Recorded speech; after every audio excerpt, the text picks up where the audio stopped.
Front पे नए लोग बैठे हैं, अच्छा लग रहा है आपको देख के। सबको मौका मिल रहा है आगे से देखने का। इस चर्च के लिए कुछ भी सरप्राइज नहीं है। जो कुछ दुनिया में हो रहा है आपको पहले से बता दिया गया था।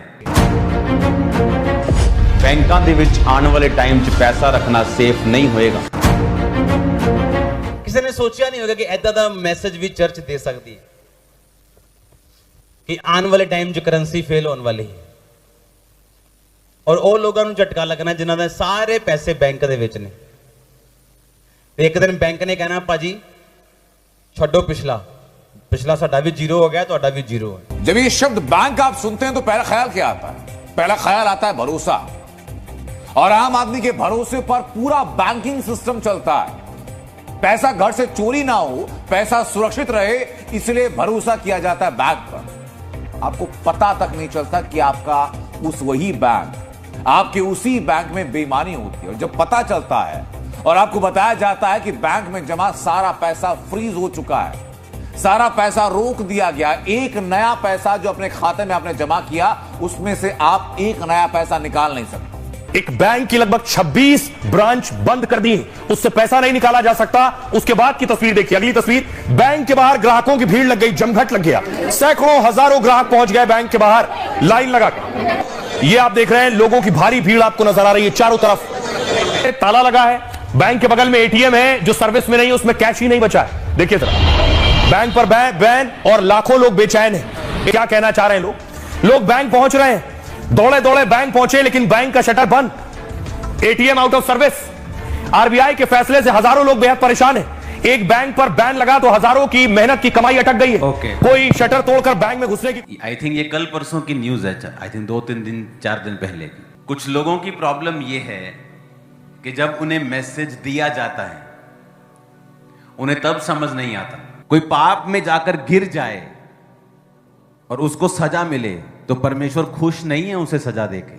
मैं आपको यह भी बता रहा हूं, क्योंकि परमेश्वर यह चाहता है कि हम सब बचें। अगर कोई पाप में भी है, चाहे वो सेवक भी क्यों ना हो, वो भी बचे। इसलिए जो वर्तमान में हो रहा है मैं उस पर कभी भी रिएक्ट नहीं करता हूं, क्योंकि मुझे वही बोलना है जो पवित्र आत्मा ने मुझे बोला। और जब मैंने बोलना है, मुझे किसी की परवाह नहीं है कि कोई क्या भाषण दे रहा है प्यार के ऊपर। अब तुम्हारा प्यार कहां है? अब तुम भी वही चीज बोल रहे हो जो मैं 2 साल पहले बोल रहा था। कितने मेरी बात को समझ रहे हैं? अब तुम भी वही बोल रहे हो।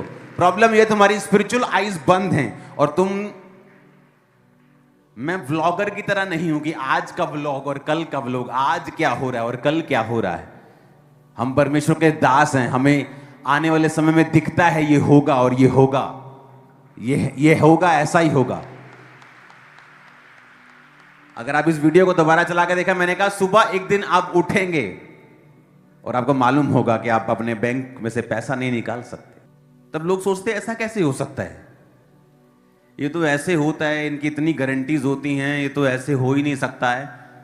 क्योंकि आप, परमेश्वर तब बोलता है जब उसका कोई भी संभावना नहीं होती, ताकि जब पूरा हो, परमेश्वर लोगों को पता हो कि ये कोई डेटा देखकर की गई प्रोफेसी नहीं है।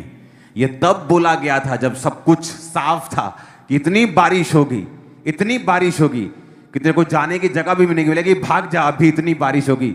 वैसा ही हुआ जैसे एलिया ने कहा था। कितने इन बातों को समझ रहे हैं? उसने तब नहीं कहा जब आधे बादल आ गए और सोचा बारिश हो सकती है। सब बता सकते हैं बारिश हो सकती है, लेकिन उसने तब बताया जब एक सिर्फ मुट्ठी भर बादल, जब परमेश्वर ने कहा कि अब बारिश होगी, और उसने देखा और कहा अब चला जा, क्योंकि इतनी बारिश होगी शायद तू यहां पर सरवाइव भी ना कर सके, तेरा रथ भी रुक जाए, अब चला जा। गिरने पर किसी के आनंद मनाते हैं, क्या यह भी शैतानी नहीं है?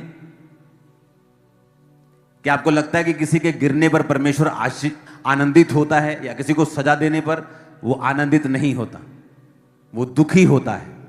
लेकिन अब ये उस बंदे की चॉइस है कि वो कैरेक्टर में ढीला है या कैरेक्टर में सही नहीं है, उसने पवित्रताई को छोड़ दिया है, ये उसकी चॉइस है। परमेश्वर इससे दुखी है और वो चाहता है हर बंदा, हर पास्टर, हर प्रॉफिट, हर अपोस्टल, हर सेवक बचे। वो यही चाहता है। हालेलुया। लेकिन लोग, अगुवाई करने वाले भी कई बार अंधे हैं। जब उनको सालों पहले बातें बताई जाती हैं, वो बोलते नहीं, इनमें प्यार नहीं है। अब वही बात तुम बोल रहे हो, अब अपने वचन को मैच कर लो जो तुमने 2 साल पहले कहा था। मैच नहीं होगा तुम्हारा, लेकिन मेरा वही है जो 2 साल पहले भी था और आज भी है। मेरा चेंज नहीं हुआ। तुम्हारे कहने से भी बदला नहीं, लोगों के ओपिनियन से बदला नहीं, क्योंकि आप अगर परमेश्वर के करीब हैं, आपको वो बोलना है और उस पर खड़े रहना होता है जो परमेश्वर ने आपको कहा है। कोई मायने नहीं करता डाटा क्या बोलता है, दुनिया क्या कहती है, लोग क्या कहते हैं, यहां तक कि परिवार भी क्या कहता है। आपको वो कहना है जो परमेश्वर कहते हैं, क्योंकि आप इमीडिएट उसका रिजल्ट क्या आता है, कई बार हम उस पर कॉन्सेंट्रेट करते हैं। लेकिन परमेश्वर का जो दर्शन और उसका विजन और उसकी जो योजना होती है, वो लंबे समय के लिए होती है, लास्ट तक, जनरेशंस तक होती है। हालेलुया। आपको जितनी इंस्ट्रक्शंस दी गई हैं फाइनेंस के रिगार्डिंग, लाइफ के रिगार्डिंग, आने वाले समय में जो होने वाला है, जो हो रहा है, उसके रिगार्डिंग, अगर आप उन इंस्ट्रक्शंस को फॉलो ही करने लग जाए ना, आपकी लाइफ बेटर के बाद बेटर होगी। आप विक्टिम नहीं होंगे शैतान के, परिस्थितियों के, इकोनॉमी के, घटनाओं के, दुर्घटनाओं के। आप बचेंगे, आगे बढ़ेंगे, दलेरी आपका हिस्सा होगी, सामर्थ्य आपका हिस्सा होगी, और खुदावन सिखाएगा आपको। कई बार चीजें आपको अब समझ नहीं आती, जो आपकी लाइफ में घट रहा होता है तब समझ नहीं आता, क्योंकि हर एक चीज का एक सीजन होता है। बाइबल कहती है जो परमेश्वर का भय मानते हैं, उसकी आज्ञाओं पर चलते हैं, वो बहती हुई नदियों के किनारे लगे के पेड़ की तरह है। लेकिन फल वो समय पे ही देता है। इसका मतलब ये नहीं कि नदी के किनारे लगा है तो हर टाइम फल लाएगा। परमेश्वर ने कहा वो अपनी ऋतु पर फलता है और फल देता है। और परीक्षा भी ऐसे ही होती है। अगर आप मसीह में हैं तो ऐसा, इसका मतलब ये नहीं कि हर टाइम आप परीक्षा में रहेंगे, लेकिन एक समय होगा जब आप आनंद मनाते हुए, इंजॉय करते हुए आगे बढ़ते हैं। एक समय होता है जब परीक्षाएं आती हैं। एक समय था जब परीक्षा आई कि जिस बिजनेस की मैं टेस्टमनी दे रहा हूं, उस बिजनेस पे शैतान ने अटैक किया और उसको तबाह कर दिया। लाखों करोड़ों रुपया हमारी आंखों के ऐसे सामने जला और हम कुछ नहीं कर पाए। शहर में दंगे चल रहे थे, फायर ब्रिगेड्स नहीं आई, जितनी सबमर्सिबल थे ऑन कर दिए, पाइप्स लगा दी, सब कुछ कर लिया, लेकिन वो कुछ नहीं बचा। 95-97% सामान सारा खत्म हो गया था, और वो भी अपने टाइम के पीक, बिजनेस पीक के ऊपर। तो जिस परमेश्वर ने दिया वो ऐसा अलाउ क्यों करेगा कि वो चीज खत्म हो जाए। लेकिन कई बार परमेश्वर आपको परखता है और तब समझ नहीं आता। तब वो समय होता है जब हमें परमेश्वर के वचन को सहारा मानकर चलना होता है कि परमेश्वर कहता है सब बातें मिलकर भलाई को पैदा करती हैं जो मसीह यीशु से प्रेम करते हैं। हो सकता है शायद वो बिजनेस अगर इतना ही ज्यादा ग्रो कर जाता तो मेरी फैमिली शायद कभी भी मसीह में ना आ पाती, या कभी भी सेवकाई में ना आ पाती, या मैं इतनी डेडिकेट तरीके से आगे ना बढ़ पाता। कुछ भी हो सकता था, लेकिन वो एक जरिया था परमेश्वर ने जिसे इस्तेमाल किया, मुझे परखा और मुझे आगे बढ़ाया। और वो साल था 2009 जहां से बड़ी चर्च की नींव पड़ गई थी। चर्च तो चल रही थी 2-4 साल से, लेकिन अब बड़ी चर्च की नींव पड़ गई थी कि हाँ ये चर्च वचन में मजबूत है। ये सिर्फ मिरेकल से और जीसस से और सिर्फ गवाहियों से प्यार नहीं करती, ये परमेश्वर के वचन पे चलने वाली चर्च है। हालेलुया। ऊंची आवाज में हालेलुया खड़काओ जरा। आमीन, आमीन। वो आपको समझाता है पल पल, जब आप उसके साथ सहभागिता रखते हैं, समय बिताते हैं, वचन पे चलना चाहते हैं, पवित्रताई में चलना चाहते हैं, वो आपको गाइड करता है। हालेलुया। प्रकाशित वाक्य 12 उसकी 11 आयत में लिखा है, वो मेमने के लहू के कारण और अपनी गवाही के वचन के कारण उस पर जयवंत हुए और उन्होंने अपने प्राणों को प्रिय ना जाना और यहां तक कि मृत्यु भी सह ली। अगर इसको हम एम्पलीफाइड बाइबल की है अगर वर्स तो उसमें पढ़ेंगे। ये एम्पलीफाइड का मतलब है कि इसमें थोड़ा सा लंबी लाइन होती है और इसको थोड़ा सा एक्सप्लेन ज्यादा किया होता है। And they have overcome conquered him by means of the blood of the lamb and the utterance of their testimony, for they did not love adding to life even when they faced with death, holding their lives cheap till they had to die for their witnessing. कहता holding their lives cheap, अपनी जिंदगी को सस्ता समझने वाले लोग और परमेश्वर के वचन को ऊपर रखने वाले लोग, कहता वो ही शैतान के ऊपर फतह पाएंगे। जो अपने जीवन को क्या समझेंगे? सस्ता। जो अपने जीवन को महंगा समझते हैं, ओ अगर चर्च में गए तो मेरा सरपंच मुझे छोड़ देगा, मेरी पंच की कुर्सी चली जाएगी, मेरे एमएलए साहब नाराज हो जाएंगे और मेरी बुआ नाराज हो जाएगी। अपनी लाइफ को वो चीप नहीं समझते। परमेश्वर कहता जो अपनी लाइफ को होल्डिंग देयर लाइव्स चीप, सस्ता समझते हैं, जो अपनी जिंदगियों को, परमेश्वर ने कहा यीशु के लहू के कारण, गवाही के वचन के कारण, क्योंकि वो अपनी जिंदगियों को सस्ता समझते हैं और जब परमेश्वर के वचन पे चलने की बारी आती है वो इसको दांव पर भी लगा देते हैं।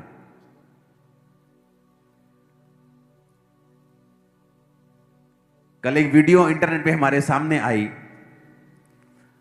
और हम बड़े हैरान थे कि सीरिया, जहां पर क्रिश्चियंस लोगों के सिर काट दिए जाते हैं, ऐसे सिर, आपको पता है ना, पिछले बहुत साल पहले वीडियो वायरल हुई थी जहां सिर काट काट कर टेररिस्ट लोग ऐसे क्रिश्चियंस के ऑरेंज कपड़े डाल डाल के दिखाते थे।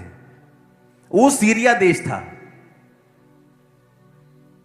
जब पौलुस जा रहा था दमिश्क के नजदीक तो कलीसिया को सताने के लिए, तो यीशु मसीह वहां प्रकट हुए थे और जब वो अंधा हो गया था और परमेश्वर ने कहा था अब जा, दमिश्क में वो चला गया और वहां पर एक गली जो सीधी कहलाती है, उस गली का नाम है स्ट्रेट स्ट्रीट, सीधी गली, और वहां पे परमेश्वर ने अपने दास अनन्यास को कहा था कि पौलुस के ऊपर हाथ रख। तो उसने कहा था प्रभु वो तो तेरा विरोधी है। परमेश्वर ने कहा नहीं, वो मेरा चुना हुआ पात्र है, उस पे हाथ रख, वो देखने लगेगा। आज भी वो जगह वहीं मौजूद है, सीरिया में सीधी गली आज भी वहां मौजूद है। अनन्यास का घर, वहां चर्चिस हैं। एक गांव वहां पे है जहां 90% लोग क्रिश्चियन हैं और जीसस क्राइस्ट की भाषा जो यीशु मसीह बोलते थे वहां बोली जाती है सारे विलेजर्स के द्वारा आज भी। और हमने जब वो वीडियो वैसे ही मेरे सामने आ गई, मैंने अपनी वाइफ को दिखाया, मैंने कहा ये देखो कितनी शानदार चीज है। हमने अपने बच्चों को बुला लिया, हमने कहा आओ मैं तुम्हें चीज दिखाऊं एक।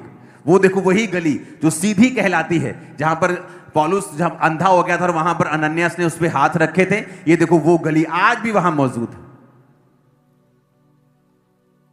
और कोई सोच नहीं सकता कि इतना कट्टर वो मुस्लिम देश है, लेकिन वहां पर 10% क्रिश्चियन लोग हैं और उस गांव में 90% लोग क्रिश्चियन हैं और यीशु मसीह की भाषा बोलते, जो जीसस क्राइस्ट बचपन से बोलते थे, आज भी उसी भाषा में वहां प्रार्थना होती है। एक घर एक चर्च, एक घर एक चर्च, एक घर एक चर्च, इतनी चर्चिस हैं पूरे गांव में।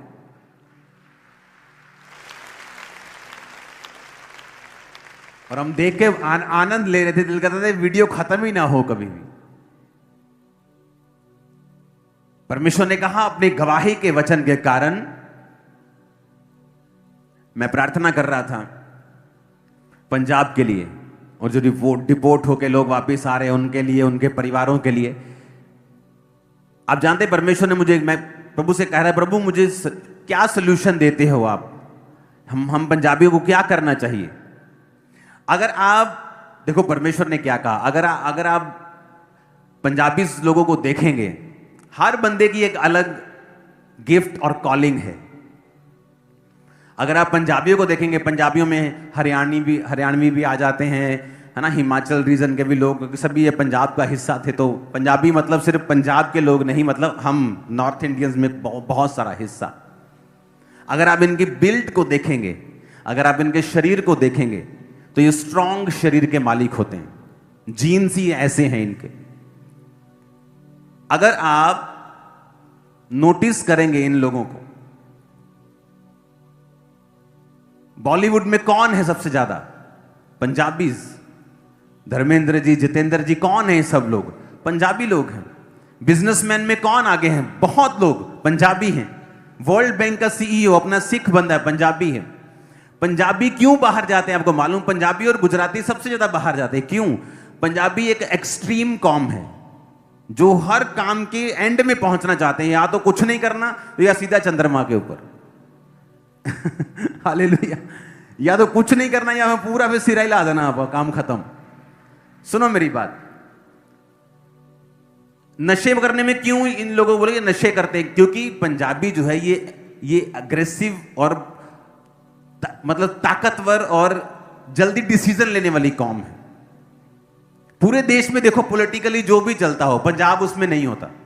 ये अलग ही चलता है, इसका अलग ही चल रहा है सिस्टम। कितने मेरी बात को समझ रहे हैं? अगर आप पंजाबियों को देखो, इनकी जो बिल्टअप है वो स्ट्रांग है। मैं आपको ये बात कह रहा हूं, अगर सरकारें पंजाबियों को, ये रीजन के लोग, हरियाणवी, पंजाबी, हमारे लोग जो हिमाचली, इस रीजन के लोगों को अगर स्पोर्ट्स में लगा दे, मैं आपको कह रहा हूं ये रीजन पूरी दुनिया का नंबर 1 होगा स्पोर्ट्स में। मैं आपको बता रहा हूं फ्यूचर में। प्रॉब्लम कहां है? गवाही की प्रॉब्लम है। प्रॉब्लम कहां है? गवाही की। क्या गवाही है? आप इंटरनेट खोलो, बंदा केले बेच रहा है, केले, और उसकी वीडियो चल रही है। आप क्या थे? मैं जी नेशनल लेवल का मुक्केबाज था, और बेच क्या रहा है वो? केले बेच रहा है। मतलब मेरे जैसा अगर यूथ, मेरे तो बड़ा हो गया, आप चलो कोई यूथ देख रहा है जिसने अब जाना है कि मैं 12th के बाद क्या कौन से स्पोर्ट्स में जाऊं, मैं बीए में कौन सी स्पोर्ट्स चूज करूं, वो देखता है यार ये आदमी नेशनल लेवल का मुक्केबाज होकर अगर केले बेच रहा है तो मैं भी केड़ा केले बेचने, मैं भी कुछ और करता, मैं फॉरेन जाना है, मैं बिजनेस करता है, मैं कुछ और करता। कितने मेरी बात समझ रहे हैं? टेस्टमनी खराब हो गई कि अगर एक बंदा उठे और कहे मैं नीरज चोपड़ा गोल्ड लेके आया, मालूम है कि नहीं? आप उसकी गवाही सुनो। वो कोई शुरू से जेवलिन थ्रो थोड़ी करने वाला था। वो कहता था कि मैं गया, मैं स्पोर्ट्स में मैंने ये भी ट्राई किया, मैंने ये किया, मैंने सोचा ये ठीक है, ये कर लेता हूं। अब आदमी जितने भी हमारे रीजन के हैं वो स्ट्रांग है। अगर एक चीज में घुसेंगे तो उसका रिजल्ट आएगा ही आएगा। अगर पंजाबियों को घुसाना है स्पोर्ट्स में, मैं आपको बता रहा हूं, ये चाइना को, यूएसए को, ये कनाडा को, ऑस्ट्रेलिया को, सबको पीछे कर देंगे, नंबर 1 में हो जाएंगे, मैं आपको बता रहा हूं। लेकिन सरकार को काम करना पड़ेगा और हजारों करोड़ इन्वेस्ट करना पड़ेगा, अभी से शुरू करना पड़ेगा। बातों से कुछ नहीं होगा। आपको इनको टेस्टिमनीज पैदा करनी पड़ेंगी कि एक आदमी उठा, एक बच्चा उठा, स्पोर्ट्स में अच्छा हुआ, वो आगे बढ़ा, उसको अच्छी पोस्ट, अच्छी जॉब, अच्छी मनी, उसको स्पॉन्सर किया जाए ताकि उसको देखकर 10 बदलें, 10 को देखकर 100 बदले, 100 को देखकर 1000 बदले। मैं आपको बता रहा हूं बदल जाएगा। ये 20, 30, 40 सालों में पूरा एरिया सिर्फ फिटनेस के लिए और स्पोर्ट्स के लिए जाना जाएगा अगर सरकार काम करे तो। मैं आपको बता रहा हूं, और इतना जबरदस्त रिजल्ट आएगा कोई इमेजिन नहीं कर पाएगा। लेकिन टेस्टिमनीज खराब हैं। बहुत से अच्छे अच्छे स्पोर्ट्स प्लेयर, उनको नौकरी नहीं मिली, उनके पास इतना फाइनेंस नहीं है बिजनेस कर सके, फॉरेन जा सके। कोई लेबर कर रहा है, कोई केले बेच रहा है, कोई सेब बेच रहा है, कोई फास्ट फूड कर रहा है। अब उसने कुछ तो करना ही है। फिर टेस्टिमनी जब खराब होगी तो जब यूथ देखता है इन गवाहियों को इंटरनेट के ऊपर, वो इनडायरेक्टली वो डिस्करेज होता है कि मुझे स्पोर्ट्स में नहीं जाना। नहीं तो जिस दिन पंजाब में रिवाइवल आ गया स्पोर्ट्स का, ये दुनिया की नंबर 1 कॉम होगी स्पोर्ट्स में, कोई बीट नहीं कर पाएगा हमें। लेकिन जब आप प्रार्थना करते, प्रभु आपसे बात करता है कि किस तरह से आप अपने प्रदेश को आगे लेके जा सकते हैं। अब सरकारों के ऊपर है कि वो किस तरह से बात सुनती हैं, किस तरह से इसकी योजनाएं बनाती हैं। आज आप प्लान करोगे, कोई प्रॉब्लम 1, 2, 4 साल में कोई सरकार हल नहीं कर सकती, कोई आदमी हल नहीं कर सकता। आप आज से प्लान करना स्टार्ट करोगे, शुरू करोगे, स्ट्रक्चर बनाओगे, इंफ्रास्ट्रक्चर बनाओगे, सिस्टम बनाओगे, इनकरेज करोगे लोगों को, नशे से भी आजाद होंगे ये लोग। जब एक आदमी स्पोर्ट्स में जाता है वो ऑटोमेटिकली नशों से मुंह मोड़ लेता है। उसे मालूम है मैं या नशा करूंगा या तो बॉडी बनाऊंगा। नशा करूंगा, डोप टेस्ट में कुछ आ गया तो मेरा सारा कैरियर खराब हो जाएगा। तो आप उनको सिर्फ मुंह से नहीं, आप उनको काम ऐसा दो कि ये लोग निकल जाएं। अगर आपको अपनी जिंदगी में पेशेंस देखना हो ना, पेशेंस, मैं तो ये कहता हूं कि हर बंदे को एक आदमी, औरत को औरत, आदमी को आदमी, एक दोस्त जरूर बनाना चाहिए यूपी, बिहार और वेस्ट बंगाल साइड का। पता है क्यों? उनमें पेशेंस, अगर आप चेक करेंगे, पेशेंस, इन लोगों में पेशेंस, इतना पेशेंस है इन लोगों में। हर एक स्टेट की, हर एक लोगों की जो काबिलियत है वो अलग है। आप देखो ज्यादातर IAS officers, SSP, SP, DC कहां के मिलते हैं आपको? ये बिहार साइड के मिलते हैं, यूपी साइड के। पेशेंस बहुत है। 8 साल पढ़ना पड़े, एक जगह पे बैठ के एक ही बल्ब के नीचे पढ़ लेंगे। उनमें वो वाला पेशेंस है जो इधर के लोगों में नहीं है। अगर आप इनको स्पोर्ट्स में भेजेंगे ये नंबर 1 है, अगर आप पढ़ाई में उनको भेजेंगे वो नंबर 1 है। मैं ऐसे लोगों को मिलता हूं तो पेशेंस बड़ा, मेरे को शांति फील होती जब मैं इस साइड के लोगों से मिलता हूं। पेशेंस है उनके अंदर, शांति है उनके अंदर, थोड़े में भी वो सेटिस्फाइड हैं। यहां तो ऐसे लोग भी हैं जो मुझे मिलने के लिए आते हैं। एक औरत आई मुझे मिलने के लिए और अंदर आकर, पापा जी मैं बहुत दुखी। मैं कहा पता नहीं किन्नी को दुखी होनी बेचारी। मैं की गल? फिर मैं दसन लगी मेरी एक कुड़ी बाहर है, मेरी दूजी कुड़ी ओ वाली कंट्री, तीजी कुड़ी। मैं कहा तेरे तीनों बच्चे बाहर? कहती हाँ जी। मैं कहा फिर रोंदी मेरा घर है नहीं का। मुझे अंदर से गुस्सा भी आ रहा है कि यार इन्नी आशीषां परमेश्वर दे कोल लैके ये हल्ले भी रोई जाते लोग कि किसी ने कुछ कह दिया वो रो रही, घर नहीं। मैंने कहा ये तो बहुत छोटी चीजें, लोगों के पास खाने के लिए नहीं है, बीमारियों में बेचारे पड़े हैं। कई बार आप थैंक्स गिविंग कम करते हैं, कंप्लेंट ज्यादा है, तब भी परमेश्वर का हाथ आप पे नहीं रहता। अरे थैंक्स करना स्टार्ट करो परमेश्वर को जो है उसके। टेस्टिमनी, पंजाब पीछे क्यों है, रीजन पीछे क्यों है स्पोर्ट्स में? टेस्टिमनीज नहीं है यहां पे। फॉरेन में चले जाओ, टेस्टिमनीज है। जिसने एक बार स्पोर्ट्स में कुछ कर लिया वो कभी भी भूखा नहीं मरता, हाई लेवल पे जाता है किसी भी स्पोर्ट्स में। ऐसी एक भी गवाही फॉरेन में आपको नहीं मिलेगी कि स्पोर्ट्स में बेस्ट था, अब इसके पास कोई कुछ नहीं है, अब ये सिंपल जॉब कर रहा है। आपको बहुत कम मिलेगी, नेग्लिजिबल, बहुत थोड़ी। वैसे क्रिश्चियनिटी है। आप जब अपनी टेस्टिमनी को स्ट्रांग रखते हैं आपके परिवार में, आपको पता है आपने नशा छोड़ा है, आपने व्यभिचार छोड़ा है, आप अपने परिवार में हैं, कैसे आप अपनी गवाही को खराब कर सकते हो? आप कैसे दोबारा नशे कर सकते हो? कैसे झूठ बोल सकते हो? आपके परिवार को पता है कि आप झूठ बोलते हैं, भाई साहब आपकी गवाही खराब हो चुकी है। और शैतान का यह टारगेट होता है आपकी टेस्टिमनी को खराब करना। जब आपकी गवाही खराब हो गई आप फतेह नहीं पा सकते। आप चल सकते हो, आप सिंपली चल सकते हो। एक मां जिसका बच्चा कोई काम धंधा नहीं करता, मंद बुद्धि है, या उसको कोई फिजिकल प्रॉब्लम है, मेंटल प्रॉब्लम है, वो उसको खाना पीना देना बंद थोड़ी करती है। उसी तरह से आप जिंदगी में जीतते नहीं हो, खाना पीना परमेश्वर देता रहता है आपको, लेकिन आपको मालूम होता है कि आपकी गवाही अगर खराब है आप जयवंत जीवन कभी भी नहीं जी सकते। आपको कभी महसूस नहीं होगा कि हेवन आपके लिए ओपन हुआ है, परमेश्वर ने कोई बड़ा काम आपको कभी महसूस नहीं होगा, और ना ही ऐसा होगा। क्यों? गवाही को खराब करने के कारण। परमेश्वर ने भी यही कहा कि परमेश्वर का राज्य एक बीज के समान है जिसे पृथ्वी में बोया गया, और होते होते होते वो इतना बड़ा पेड़ बन गया कि आकाश के पक्षी उस पर बसेरा करने लगे। तो प्रभु ने क्यों कहा कि परमेश्वर का राज्य बीज के समान है? क्योंकि परमेश्वर जब आपको अपने में लेके आता है आपको छोटी सी गवाही देता है। मेरी गवाही क्या थी जब मैं परमेश्वर में आया कि एक प्रार्थना के बाद मुझे रिलैक्स फील हुआ। मुझे मालूम था कि मेरा पागलपन पे कुछ अटैक हुआ है, कुछ खत्म हुआ है, कुछ तो हुआ है, और मैं परमेश्वर में चलने लगा। थोड़ा ठीक हो गया और उस थोड़े की मैं गवाही देने लगा। शैतान क्या करता है? आपकी गवाही के ऊपर अटैक करता है। बहुत बार आप हीलिंग की टेस्टिमनी देंगे और शैतान उस हीलिंग पे फिर अटैक करता है। और अगर आपको मालूम नहीं होगा कि इस टेस्टिमनी को देने से मैं शैतान पर फतेह प्राप्त कर सकता हूं, इसीलिए वो उस पर अटैक कर रहा है। और जब वो अटैक करता है, आपको लगता है नहीं नहीं मैं तो हील हुआ ही नहीं था, मैंने तो गलत टेस्टिमनी दे दी। तो मुझे ये वचन मालूम था, और जब शैतान ने दोबारा मुझ पे अटैक किया, मैंने कहा जिस शैतान ने मुझ पे अटैक किया मैं उसको शर्मिंदा करूंगा। और मैंने फिर गवाही देनी स्टार्ट की कि परमेश्वर ने मुझे हील किया। मैं पूरी तरह से हील था उस टेस्टिमनी को देने के बाद। वो मुझ पे अटैक करने की कोशिश कर रहा था कि देख मैं तुझ पे फिर अटैक कर रहा हूं, तो ठीक नहीं, लेकिन मैं जानता था परमेश्वर ने मुझे हील कर दिया, उसके कोड़े खाने से मैं चंगा हो चुका हूं।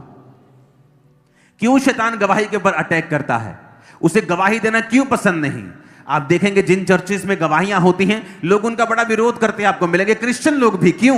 क्योंकि दुष्ट आत्मा उनके अंदर से विरोध करता है। क्यों? क्योंकि शैतान को गवाही बिल्कुल भी पसंद नहीं है, वो टेस्टिमनी को पसंद नहीं करता, क्योंकि वो जानता है कि मेमने के लहू के कारण और गवाही के वचन के कारण वो शैतान के ऊपर जयवंत होंगे। आपकी टेस्टिमनी है, आप चर्च में आ रहे हैं, इसे व्यभिचार से खराब मत करें, इसे पाप से खराब मत करें, इसे किसी चीज से खराब मत करें। एक बार जब टेस्टिमनी खराब हो गई, शैतान के ऊपर आपका अधिकार खत्म हो जाता है। फिर वो आपकी लाइफ में जो चाहता है, सेवकाई में जो चाहता है, परिवार में जो चाहता है, फिर वो वही करता है। आप उसके सामने फिर कुछ नहीं कर सकते, प्रार्थनाएं काम नहीं आती जिस दिन आपकी गवाही आप खराब कर लेते हैं। अपने पड़ोसी को बोलो अपनी गवाही को खराब मत करना। ऊंची आवाज में अपने पड़ोसी से बात करो, अपनी गवाही को खराब मत होने देना। आमीन। बहुत से लोग हैं जिनको मालूम होता है कि ये आदमी व्यभिचार में जा रहा है, ये सिस्टर गलत जा रही है, लेकिन वो कभी रिपोर्ट नहीं करेंगे, उसके माता पिता को, उसके पास्टर को कभी नहीं करेंगे। और वो भी हिस्सेदार हैं उस गवाही को खराब करने में, वो भी हिस्सेदार हैं। परमेश्वर उनको भी हिस्सेदार समझता है, क्योंकि अगर उनकी गवाही खराब हो गई, शैतान के ऊपर कभी वो फतह नहीं प्राप्त कर सकते, कभी डिलीवरेंस नहीं पा सकते, छुटकारा नहीं पा सकते। जिस तरह से एक मंदबुद्धि बच्चे को मां खिलाती पिलाती और उसका ध्यान रखती है, फिर वो उस स्टेट में चले जाते हैं, खाते पीते हैं, और उसकी जिंदगी में फिर कोई छुटकारा या वो आशीषें नहीं होती जिसके लिए प्रभु ने उन्हें पैदा किया है। हालेलुया। अपने पड़ोसी को बोलो अपनी गवाही को संभाल के रख। आमीन। और अपनी जिंदगी को सस्ता समझ। फिर से बोलो अपने पड़ोसी को अपनी जिंदगी को सस्ता समझ। Hallelujah, hallelujah. अपनी जिंदगी को कहता है सस्ता समझना। और गवाही का वचन और मेमने के लहू। आज आपने मेमने के लहू को खाया है, पिया है, उसके बदन को खाया, उसके लहू को पिया। आपने अंगीकार किया कि प्रभु यीशु मसीह तुम मेरे लिए मारा गया, गाड़ा गया और जी उठा, मेरे गुनाहों के कारण तूने सजा ली, मैं उस लहू को, उस बदन को लेता हूं। और फिर लिखा अपनी गवाही का वचन देना है, टेस्टिमनी देनी है। रोज गवाही दो अपनी, खुदा ने जो किया है। उसने कहा वो बीज छोटा था, लेकिन जब बोया गया बड़ा हो गया। कोई आदमी बड़ी गवाही नहीं ले सकता, बड़ी गवाही लेने का कोई भी फॉर्मूला नहीं है। एक ही कि जो गवाही प्रभु ने आपको दी है उसको मेंटेन रखना और उसको देते रहना। आपके पास नशे की गवाही है, आपने नशा छोड़ा, अब उसको देते रहना है, रोज देना है, हर 2 दिन में देना है, हर रोज देना है, 4 बार देनी है, 10 बार, 50 बार, लाख बार देनी है। उससे क्या होगा? आप गवाही देंगे, परमेश्वर देखेगा कि जो मैंने इसे दिया, इसने उसे गवाही के लिए इस्तेमाल किया, परमेश्वर आपको और देगा। नेक्स्ट टेस्टिमनी होगी। लोग क्या करते हैं जब उनके जीवन में गवाही हो जाती, वो बोलते नहीं नहीं हमें किसी को बताना नहीं है, हमें किसी को शेयर नहीं करना है। और ये सबसे बड़ी गलती है उनकी। जब परमेश्वर आपको टेस्टिमनी देता है, वो टेस्टिमनी सिक्योर और परमानेंट हो जाती है जब आप उसे रोज रोज लोगों को देते हैं, रोज, एवरीडे। जब मैं बिजनेस में था, रोज टेस्टिमनी अपने किसी ना किसी बहाने में देता ही था, गवाही मुझे देनी है। क्योंकि ये परमेश्वर का वचन कहता है कि जब तुम जो खुदा ने दिया उसे देते रहोगे, उसे बांटते रहोगे, परमेश्वर फिर और देगा। इसलिए कुछ लोगों की लाइफ में टेस्टिमनीज बढ़ती जाती है। क्यों? उन्हें समझ आ जाती है। वो एक गवाही देते हैं, एक गवाही देते हैं, फिर खड़े हो जाते हैं दूसरी गवाही। लोग बोलते हैं यार इनके जीवन में गवाहियां ही आती, क्योंकि उनको समझ आ गई है कि जब एक गवाही दी है उसे खराब नहीं होने देना है। खराब कैसे होगी? पाप में जाने से, वचन बंद कर दिया पढ़ना, बाइबल बंद कर दी, प्रार्थना बंद कर दी, चर्च जाना बंद कर दिया, गवाही खराब होती। जब एक गवाही खराब हो गई फिर नेक्स्ट का रास्ता बंद हो जाता है। जब आपकी एक गवाही का रास्ता खुला है और आप उसे देते जा रहे हो, देना बहुत इंपॉर्टेंट है। सिर्फ थैंक्स करना नहीं, सिर्फ परमेश्वर को, वो तो आप अंदर बैठ के करें प्रभु का थैंक्स, लेकिन टेस्टिमनी को देना बहुत इंपॉर्टेंट है लोगों को कि प्रभु ने आपकी लाइफ में क्या किया है। फिर परमेश्वर आपको बड़ी गवाहियां देता है, आपकी गवाही बढ़ती जाती है, उसका लेवल बढ़ता जाता है। इसलिए आप देखोगे चर्च में टेस्टिमनीज होती जाती, मेरी पर्सनल लाइफ में भी, क्योंकि हमें समझ आ गई है जब हम गवाहियां देते रहेंगे, गवाही को देते रहेंगे, गवाही को देते रहेंगे, अगली गवाही आपकी झोली में आने वाली है अभी। आमीन। मेरे को ऊंचे वाला चाहिए चर्च।